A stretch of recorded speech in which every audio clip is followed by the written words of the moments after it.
വിളുന്നല്ലൂർ ശ്രീരാമസ്വാമി ക്ഷേത്രത്തിലെ ചരിത്രപ്രസിദ്ധമായ രോഹിണി മഹോത്സവം 2013 മാർച്ച് 18-ന് ഐതിഹ്യങ്ങളുടെ പിൻബലത്താൽ ഇന്നും നടന്നുവരുന്ന നാട്ടാചാരങ്ങളായ തലയാട്ടംകളി, മുടിയാട്ടംകളി, പരതംകളി, കോൽക്കളി എന്നിവയും വളരെ ഭംഗിയായി ക്ഷേത്രസന്നിധിയിൽ നടന്നുവരുന്നു.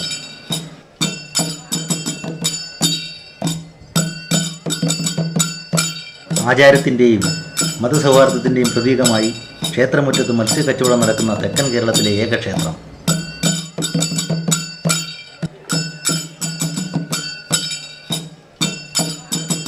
ഇന്നേ ദിവസം ക്ഷേത്രസന്നിധിയിൽ നിന്ന് ഉപ്പും ചുണ്ണാമ്പും വാങ്ങി വീട്ടിൽ സൂക്ഷിച്ചാൽ സർവ്വ ഐശ്വര്യങ്ങളും നിലനിൽക്കുമെന്ന ഐതിഹ്യം ഇന്നും ദേശവാസികൾ ആചരിക്കുന്നു.